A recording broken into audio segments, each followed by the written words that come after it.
halkani waa Boorama waa subax hore libdhadu hadda ayay ka soo baxday godkeedii sida caadada ah qof kastaaba waxa uu qalab qaatay hawl maalmeedkiisii shaqo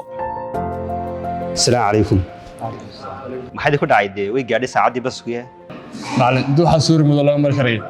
maanta way ka duwan tahay maalmihii hore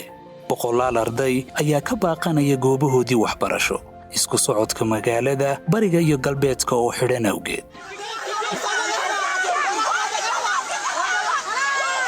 dooxa qoorgaab waxa uu si gaar ah u saameeyay ardayda macallimiinta iyo waalidiinta jaamacadda ugu baaxadda weyn Soomaaliland ee Camuud xilli roobaadka iyo waqtiga uu socdo aduu uu roobdo oo iyagoo carruurta dugsiga ku maqan oo awdoo xali soo rogmado annaga iyo carruurta waan kala go'doomi jirnay taatana carruurta waxaan u hooyin jirnay xaafadaha ehelka ee magaalada degan ayaan oran jirnay u hooyda duruuftan muddada badan jirtay waxa 8 bishii 8aad sanadii 2018 ka jawaabay qaranka waxaynu maanta dhagax dhigaynaa bridge-ka qoorgaab waxaan ka rajaynayaa cidda qaabilsan wasaaradda gaadiidka iyo jidadka gaar ahaan hay'adda waddooyinku inay bridge tayo leh muddo dhaqsaa ku dhisaan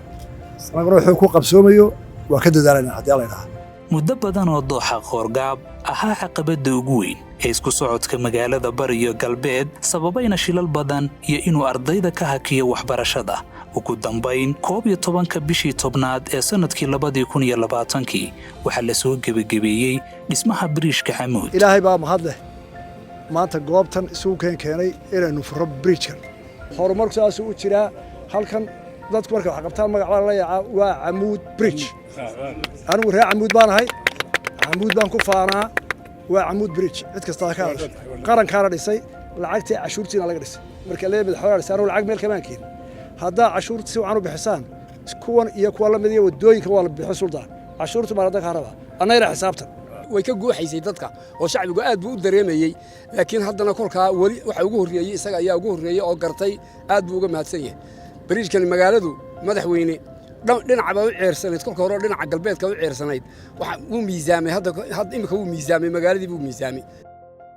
cashuurtii ay bixiyeen oo ka badbaaday meel baydhsan ayay kaga baaqsadeen khatartii biyaha dooxa waxayna u goysay bridge ay ku badhaadheen aragtida fayoobi